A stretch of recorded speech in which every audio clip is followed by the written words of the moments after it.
seems like drones are everywhere. They're in the news, they're everywhere. We read, we hear about them, they're part of the popular discourse.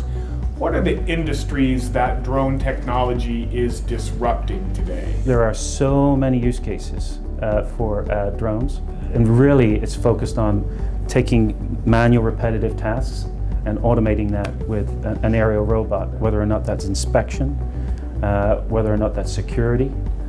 For us, it's all about inventory. Being able to go to places to observe things that are dangerous. It also enables us to be in multiple places at one time. The men and women that climb cell towers, they often have to climb, a couple thousand feet up into the air, and they're carrying 60 pounds of gear. And so there are fatalities every year. You can take a drone and within 15 minutes get the same kind of data. Drones are getting smaller, faster, and more precise in their navigation capabilities. Within 5 years or so, we're not going to be talking about drones as these little toys that we have.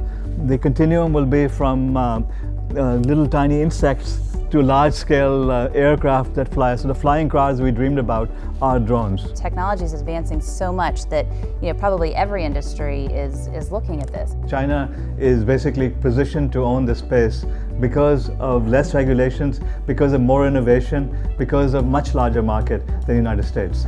And because of the craziness of the US regulations and laws, the fact that we're so behind in coming up with regulations. If we had regulated this industry by now, we could have laid the railroad tracks to now be developing an entire infrastructure on it. We haven't. We need those rules to be able to operate. To be able to operate over people, to be able to fly beyond visual line of sight, that creates economic value to the United States. That opens up this industry and allows for a lot of these operations. You really have to understand how drones are going to impact your business. You may not be able to do it now, but you should be thinking about it. And the hard part is figuring out, again, how much time and money to invest in this, but be ready that when regulations do change to fit what your use case is, that you're ready to go, just don't wait. Even if you're developing some of the hardware, keep working at it because this industry is not going anywhere. These end users really truly believe in the value of this. This technology can save lives, it can create efficiencies. There's so much that this technology can do. So now the question is, how do we develop sensible policies so we can use them for good? Because these are amazing technologies which can do good for mankind.